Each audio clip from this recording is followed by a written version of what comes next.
So the topic for our retreat today is Yogacara's 4 principal modes of practice, which Connolly sneaks into the end of this book inside Vasubandhu's Yogacara, which is a commentary on Vasubandhu's 30 verses, for 30 verses on consciousness only.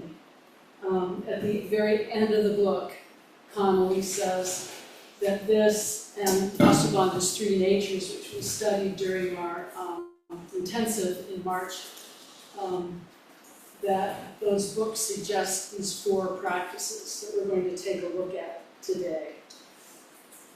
So the 4 principal modes of practice that Connolly feels that the book suggests are developing awareness of the power of the storehouse. The second is mindfulness of phenomena. The third is developing awareness of the dependent nature of things. And the fourth is non-dual meditation. He goes on to say that the first 2 are designed to help us let go of afflictive emotions.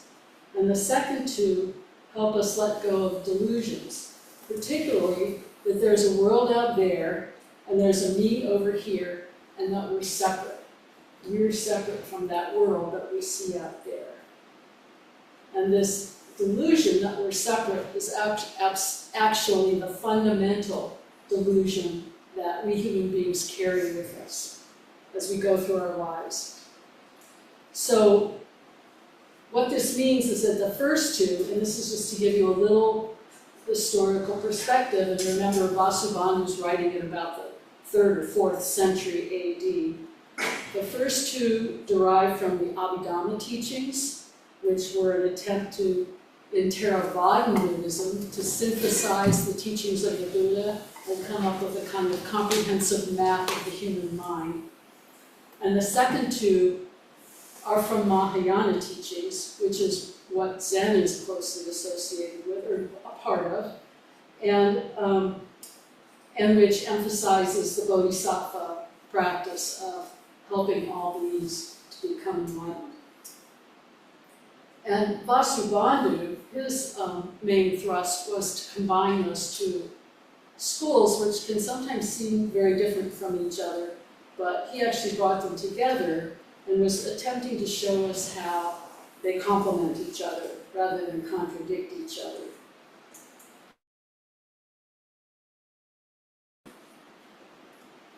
The 4 practices actually work together in harmony with each other. And I'm going to take them one by one, and I'll talk about the first 2 this morning and the second 2 this afternoon. So the first one is developing awareness of the power of the storehouse. Now, if you'll remember, the storehouse consciousness is Yogacara's 8th consciousness. Yogacara teachings lay out these 8 consciousnesses. The first 6 are the sense consciousnesses,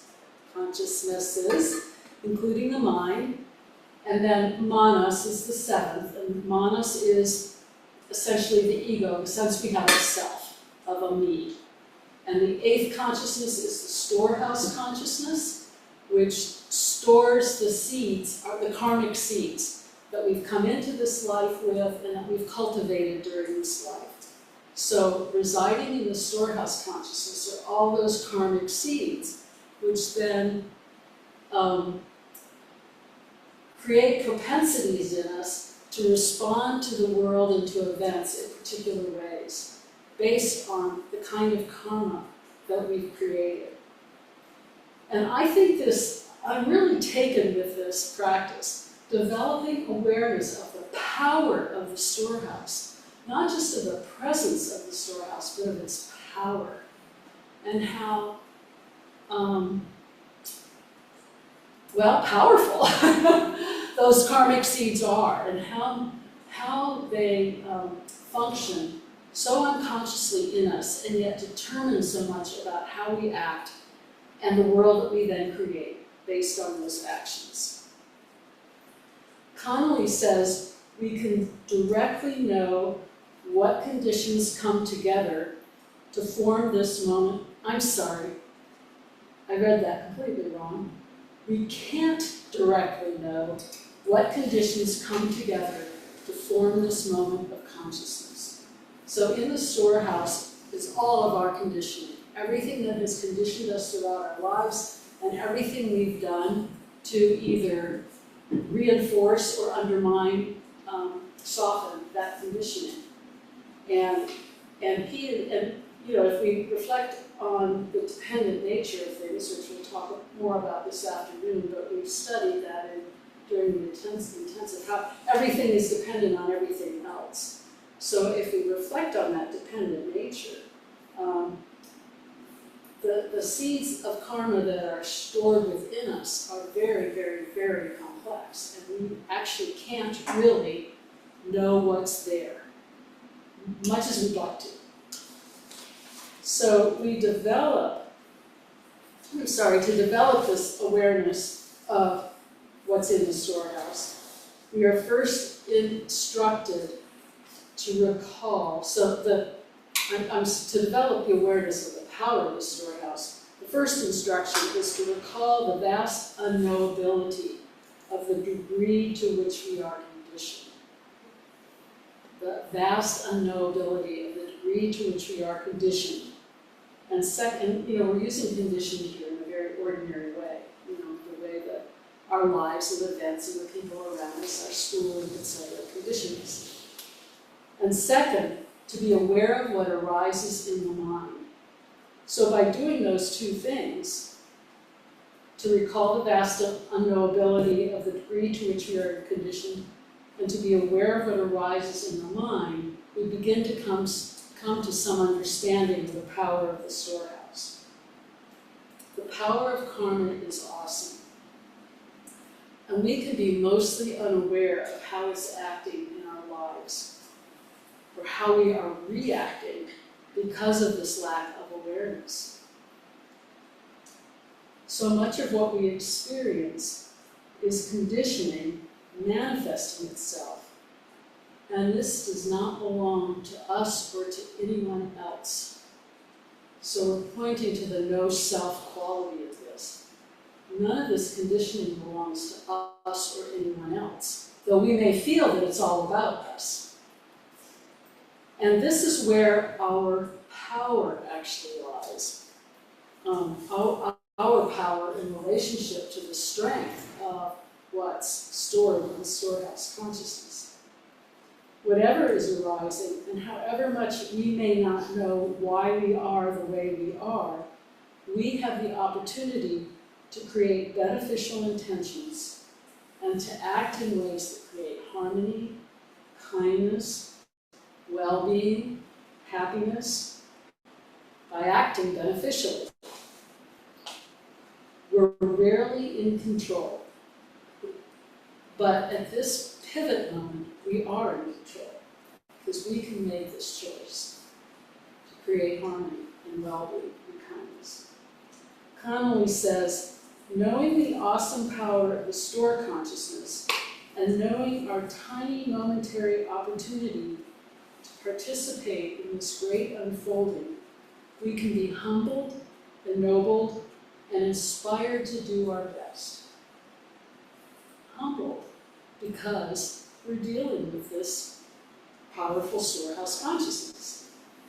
Ennobled because we as human beings can choose to create the world we'd like to see, and then inspired to do our best to do that. We can't solve homelessness, but we can smile at someone we see on the street who looks disheveled and homeless. We can make a difference in this small way, and I cannot impress upon us enough the difference that makes. Remember that the more we choose to act in line with past karmic conditioning that causes harm, the more we create disharmony, discord, and suffering. The more we do this, the more that karma is reinforced, and the more compelling it becomes in the future. So the stronger those seeds become, more powerful they become in the storehouse. Compelling. The more compelling it becomes in the future. This word compelling, I think, is a wonderful word here. It means something like, and this is my making up what it means, to strongly pressure us to act in the same way that we've acted before. To strongly pressure us, compelling. To reinforce the conditioning, which makes it harder and harder to break the conditioning. Having respect for the power of the storehouse means that we can be kind and gentle with ourselves, compassionate towards ourselves, when we fail to break that conditioning. And each time we're able to make another choice, a more skillful choice,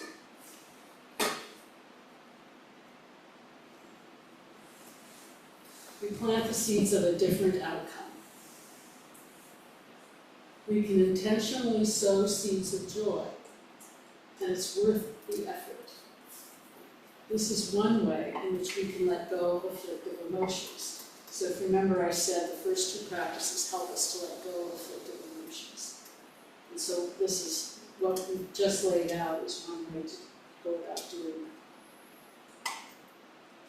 So now I'm going to talk about the second practice, which is mindfulness of phenomena, which is not unrelated to the first practice, because if you'll remember, I mentioned that with the first practice, part of it is to be aware of what's arising in the mind and the heart.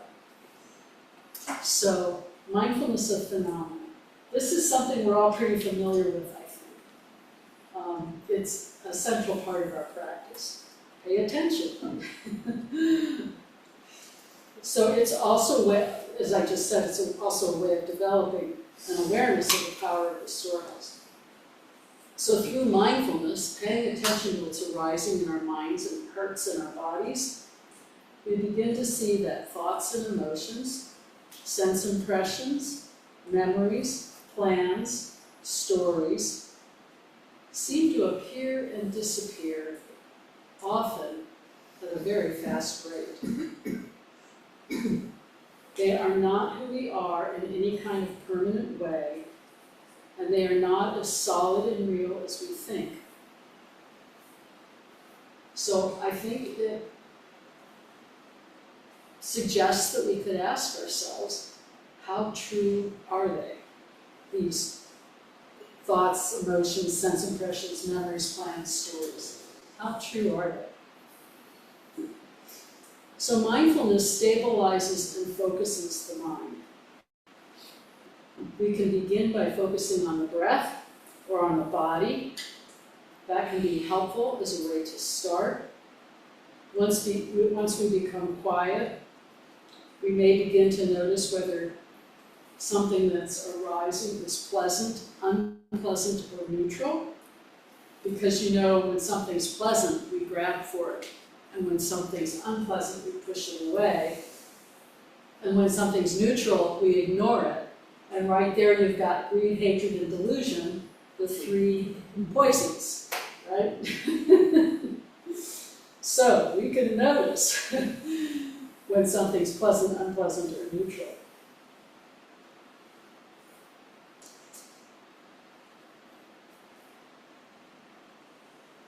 We begin to notice all of our thoughts and emotions, everything I mentioned above. And Connolly suggests that we can direct our attention to how we feel and to the condition of our heart. And that if we do this, we will intuitively recognize beneficial and afflictive emotions. So when we recognize what's arising in the mind and heart as beneficial, we can support that. And when we recognize it as afflictive, we can let it go. So once recognized, we can encourage and sustain the beneficial states and drop off those which are afflictive and refrain from recreating them. So this is, some of you may recognize it, this is a classic way of approaching right effort.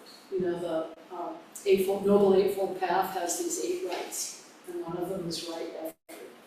Right effort is often described as supporting that which is beneficial and dropping off that which is causing harm. So we can refrain from adding to the power of the seeds in the storehouse that create harm and instead plant seeds that are beneficial to ourselves and to others. And as Mahayana Buddhists, we're always taking into account others, right? Now, I think it's really important that noticing these states of mind continue throughout the day. That really, that's fundamental to our practice. That we're doing this all day long, not just when we sit down on the cushion. If we actually name them when we notice them, we can become familiar with what most often arises for us. And in that way become intimate with what's arising within us and really get to know it. And then always, always, always to let it go. Don't try to keep any of it. Don't try to manipulate or fix it. First impulse, I do this myself all the time.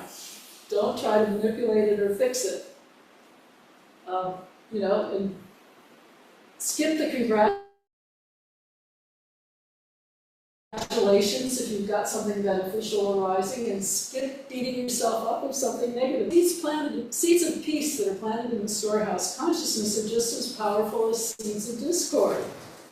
So, what choice are we going to make? Again, we come back to this pivot point that's a choice point for us. What choice are we going to make? And if we make the choice for that which is beneficial, we are ending afflictive mind states and encouraging skillful mind states. Again, in line with the teaching on right effort. Now, I want to remind us all that it's actually not possible to mindfully rob a bank or rape somebody, if you'll forgive a rather drastic example. If you're robbing a bank and you're paying close attention, which you better be if you want to do this successfully and not get caught, that's not mindfulness. That's a chunk of what mindfulness is. But mindfulness isn't just paying attention. It includes following ethical guidelines, and that's really important. And it includes lack of judgment, dropping off the judgmental mind. And it's also important to recognize and take care with what we're being mindful of. We can never be mindful of everything, and so we're always choosing where we're putting our mindfulness. So we could say that mindfulness is, and this is Connolly's way of putting it, being aware kindly and dispassionately of specific things in a way that is conducive to well-being. Okay? A way that is conducive to well-being. Connolly points out that Vasubandhu is explicit about the importance of mindfulness of the universal and beneficial factors and the afflictions and secondary afflictions. Now, don't get too caught on the verbiage here. Vasubandhu is saying, Connolly's saying that Vasubandhu is explicit about directing our mindfulness towards universal and beneficial factors. The universal factors are actually the 5 aggregates. They're very close, similar to the 5 form: sensation, perception, activity, consciousness. And we're not going to go into all of that, but that which comprises a human being and the beneficial factors are there's specific beneficial factors that, the Abhidhamma all lays out. And afflictions and secondary afflictions are bad afflictions and not quite as bad afflictions. So anyway, we want to use our mindfulness to become aware of when beneficial mind states are arising and when afflictive mind states are arising. So we may not go through the Abhidhamma point by point and worry about all 55 factors of the mind that we're supposed to be paying attention to, but we can stay close to or intimate with our bodily sensations, our emotions, and if we do that, we will intuitively, immediately know what to drop and what to support, what helps, what's skillful, what brings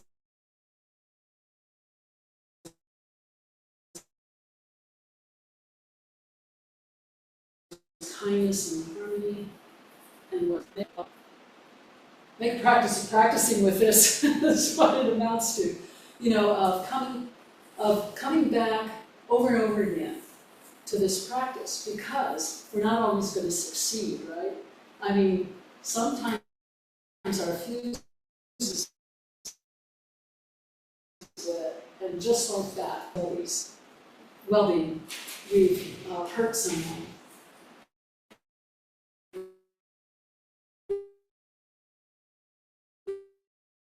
We've heard something else, emotion like despair, and not realize the impact it has on others. Our despair isn't just about us. So do we need to do something about that despair? As I said earlier, can we turn our minds toward joy, intentionally practice and cultivate it? And I don't mean that in a Pollyanna-like way or a fake way, like, oh, everything's fine. Because often it's not. We all know that, you know. But within that not being fine, can we find some bright-mindedness that has a tinge of joy to it and offer that to others? So that is the second practice of letting go of afflictive emotions. And I'm going to stop there, and we're going to let Mike say goodbye to the people online. Thank you to those who are online for being here today. I'm glad you could come. And we'll see you. No.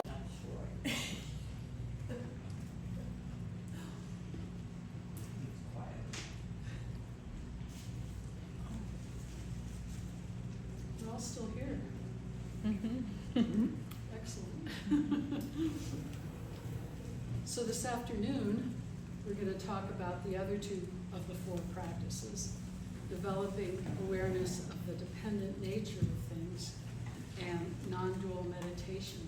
We all already know all about these things because we talk about it all the time. So I don't need to say anything. What would you like to say?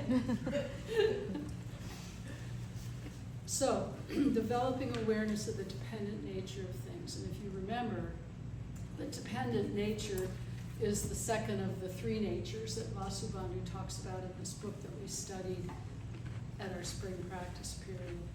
There was the, what did he call them? The imputational nature, but he calls it something else. The which one? Imputational nature, the first one. Imaginary. Imaginary nature, the dependent nature, and the completely realized nature. So this practice is about developing awareness of the dependent nature of things.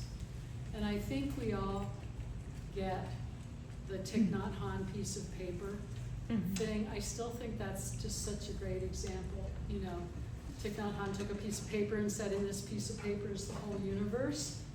There's the tree that the wood came from, and the sun and the rain and the soil, and the logger, and ad infinitum, right? Till eventually you've got the whole universe included. So in that way, we're all interdependent or dependent on everything else. And Thich Nhat Hanh says that in this piece of paper, this piece of paper is made up completely and entirely of non-paper elements. There's nothing in the paper that's the paper itself. It's all made up of things other than the paper. And I think that's important to keep in mind. So what we're being pointed to here is the use of our conceptual minds to train ourselves until we don't feel separate anymore. okay? Because we instinctively feel like we're separate beings. And that, I mentioned at the beginning, that's the grand delusion. And so the attempt here is to train ourselves, to train us out of that sense of separation. Which is so, our separation from everyone and everything, which is so deeply ingrained. And the Western analytical way of thinking, as well as, pardon me, gentlemen, the structure of patriarchy, work to create and support and encourage and prolong this sense of separateness, which is so far from the truth. Even so, we are unable to just put it down, which would be a nice solution, but it's not that simple. We're just, not able to get it, that we're participating in this vast web of interconnection. And if we got that, we'd never feel lonely again. And instead, we're lonely all the time, right? So, we can make use of this much maligned conceptual mind. It gets a bad rap in Buddhism. And teach ourselves this. We can remind ourselves over and over again of the interconnections that you're obviously so much a part of and can see so readily as you go through your day. And with time, it'll become impossible for you to conceive of how you ever once felt separate. And I promise you this is true. You just can't conceive of it anymore because you know what it meant for you to get this cup of coffee, right? Or this book, or the cookie, to become the person that you are, to have all those seeds in your storehouse consciousness, to wear the clothing you're wearing. We are not in any way separate. We're connected through all of those things. Now, another way to do this is to reflect, to use the reflection, this is not me, or I am that. Now these two are both, they sound, they're contradictions of each other in a way. This is not me, I am that. Both are true. And either, if you go through your day saying, this is not me, maybe that sounds like it increases separation, but what it does is help us to see how it is that we're like the piece of paper is made up completely of non-paper elements. It helps us see that aspect of ourselves. We're not made up of this, but we are made up of it. We're not made up of this, but we're made up of everything else. Maybe I am that is easier for that way of approaching that. But when we undermine our sense of self, which is what those phrases do, we automatically step into or recognize our interconnectedness. Now, meditation is another way to do this. In meditation, ideally, conceptualization is dropped away and non-separation becomes obvious. Our connection becomes obvious as we drop away the way the conceptual mind works to separate everything out. We drop into that space. Maybe it's a little like what Pam was talking about earlier, that deep, quiet space where our sense of a separate self kind of dissolves into the water we're surrounded by. And we lose the sense of separateness. So that just sitting there, we can feel like we're part of a larger whole. Just sitting there, we can feel like we're part of a larger whole. Now, Reb Anderson has a take on this that I was quite struck by. I've told you about this book, The Third Turning of the Wheel, that Reb Anderson wrote, that is his commentary on the Samdhi Nirmochana Sutra. And the Samdhinirmochana Sutra is the basis for Yogacara thought. It's what came first, and Vasubandhu was working from that. So in this book, he's got a section on interdependence, our dependent nature, and he offers a meditation on interdependence that I was really taken by. First, he suggests imagining that someone is whispering in your ear all day long, and what they're saying is, this thing has an other dependent character. So all day long, something's telling you this thing has an other dependent character.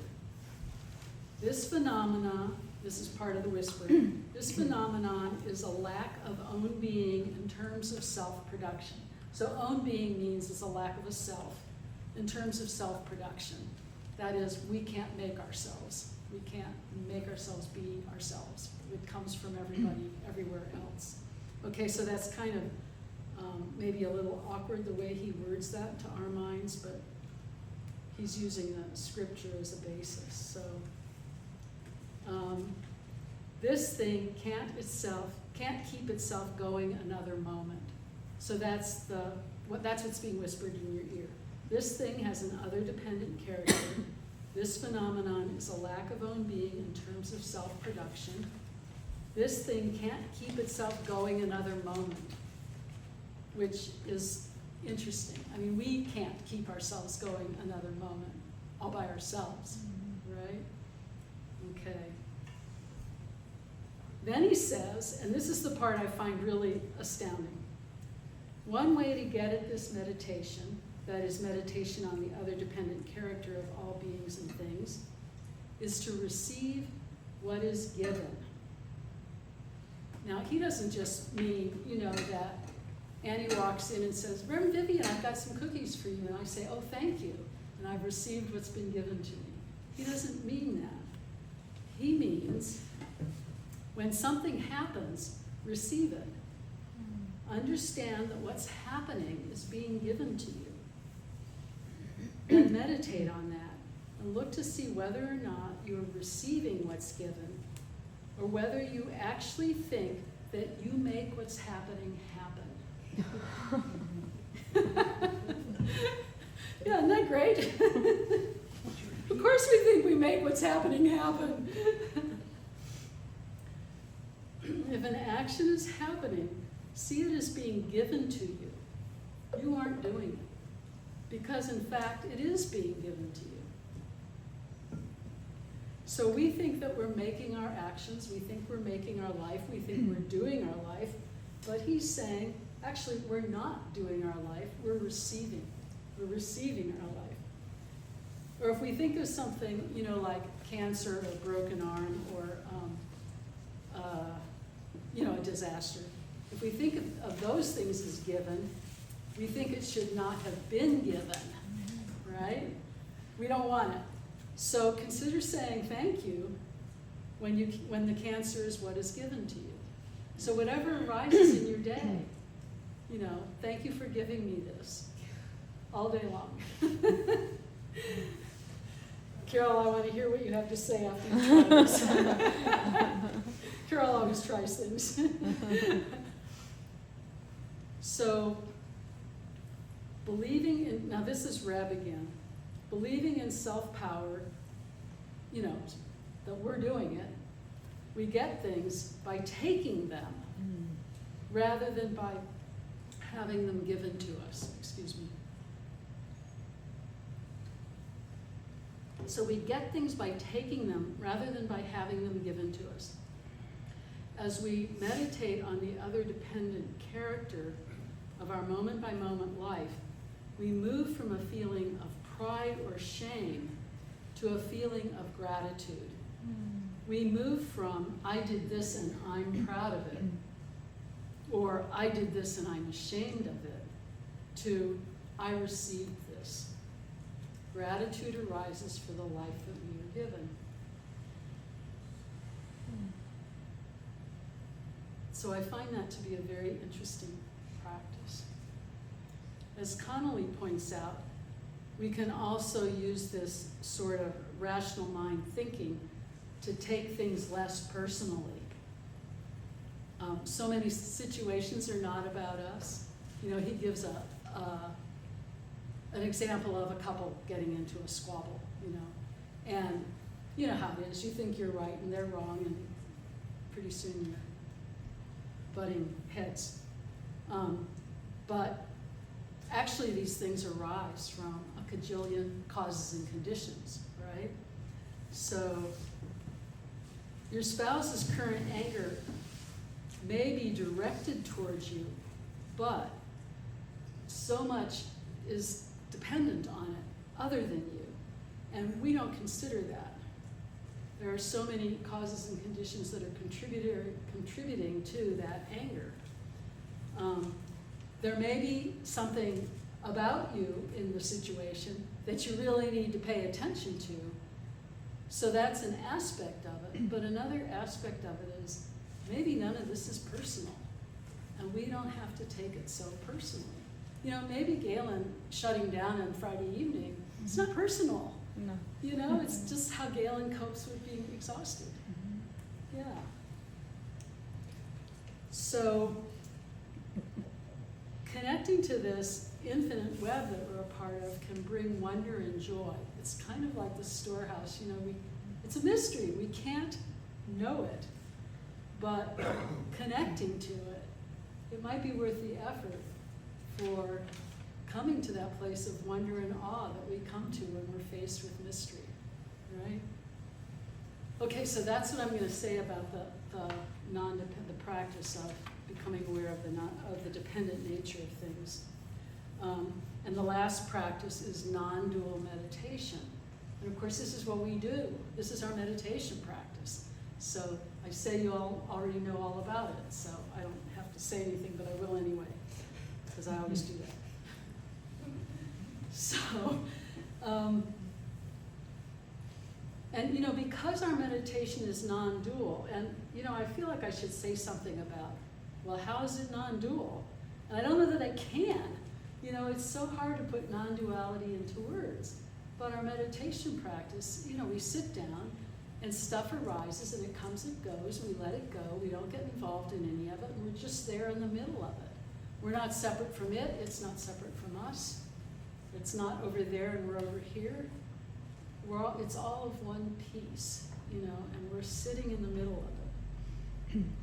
And because it's a non-dual meditation, that's why it's so hard to give any meditation instructions about it. I mean, we can sit there and talk for 40 minutes about posture and then for 5 minutes about what to do while you're sitting with your mind, you know? And in a way, it's 5 minutes too long. It's really hard to put it into words. And it's also really hard to know if we're doing it right. And we can spend, I do this actually, I don't do it anymore actually, I used to do this incessantly. I would spend my whole meditation period wondering if I was doing it right. I'd be sitting there thinking, what am I supposed to be doing here? You know, have I got this right? And in fact, we can't do it wrong. You can't do it wrong. In fact, Reb Anderson, again in this book, Reb Anderson says, there isn't any Buddhist meditation. No Buddhist ever meditated. I think that's terrific. Anyway, Connolly writes about this. The fourth method suggested by this text, non-dual meditation practice, is a gateway into intimately realizing that we are always already an expression of the vast web of connection that is the world. And you know, that makes sense given what I just said about, you know, we sit down, we let everything go, and there we are, you know, already an expression of the vast web of connection that is our world. So again, we're not separate, we're connected, we're interdependent, whether or not we recognize it.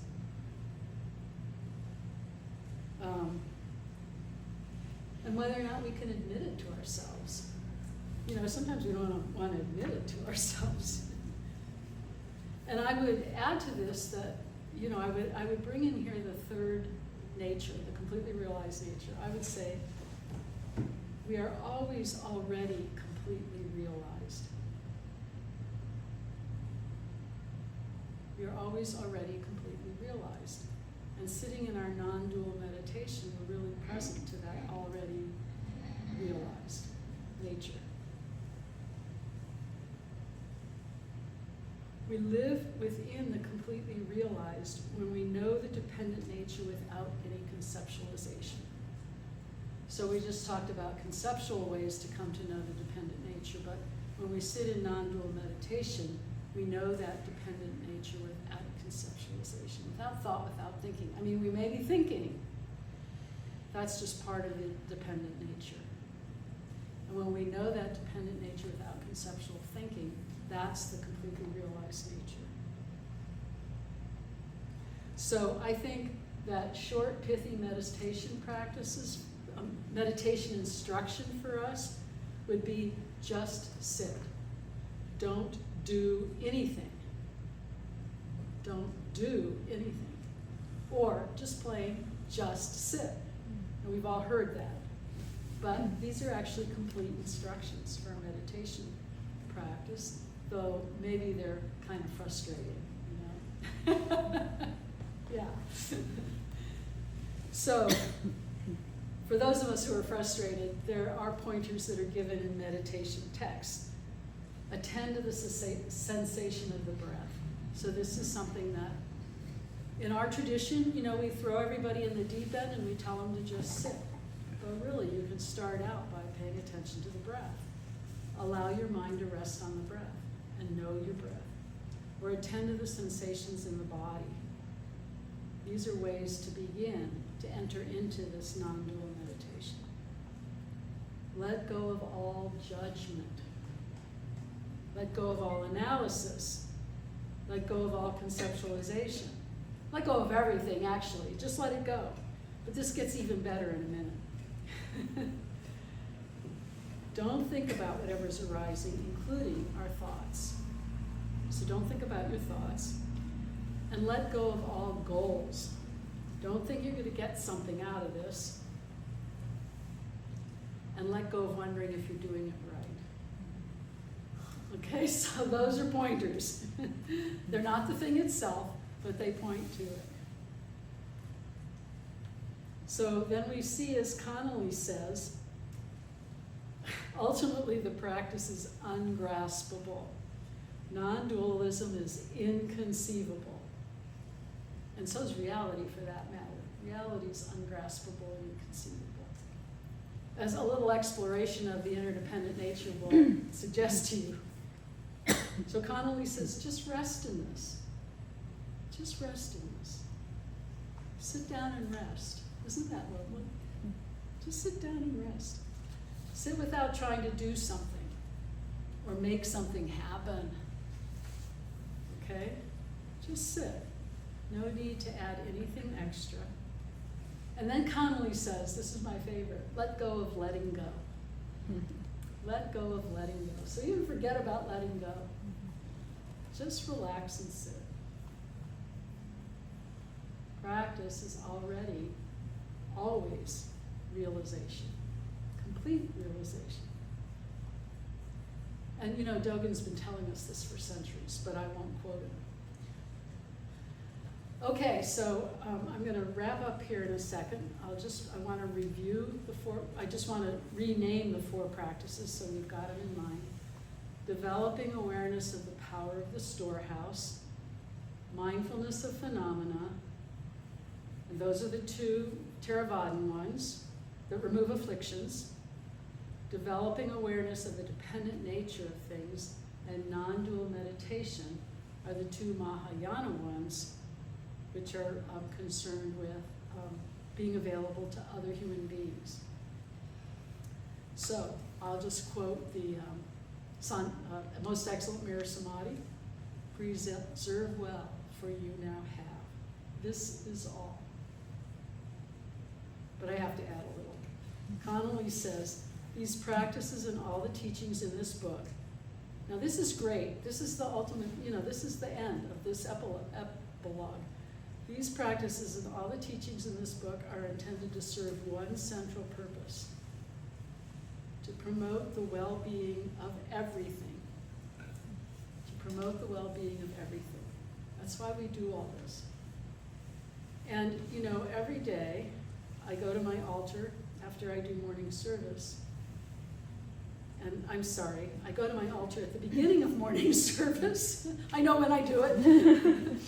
We offer and I say, we offer the merit of meditation and morning service. We could say now, we offer the merit of this retreat in gratitude for this day of life. May all that we do today be of benefit to all that is. May all that we do today be of benefit to all that is. I think that's what I said up there this morning. So that's why we do it. And that's what I have to say. But I also want to, you know, we had a heated discussion going at the end of this morning. So I want to read you something from this epilogue that's related to that. Some of you may have read this already. So, and I read part of this in my talk. The power of the store consciousness is vast. This text teaches that we can't directly know what conditions come together to form this moment of consciousness. As it says early on, what the storehouse holds, what karmic seeds are there, is unknown. Modern psychological processes that allow us to dig into the past and analyze, understand, and be free from habits formed in our earlier life can be powerful and transformative. I highly recommend them. However, this is not the method Vasubandhu gives us with this central Yogacara practice of the developing awareness of the storehouse. Okay, and I'll just add that to me, spirituality and psychology, if you can separate them, are very much intertwined, interwoven, interpenetrating, maybe a better word. They interpenetrate each other. And I know that there are people who say, psychology is all bunk, spirituality is the only thing that matters. And then I know there are psychologists who get patients who have a spiritual practice and they try to talk them out of it because they think it's bunk.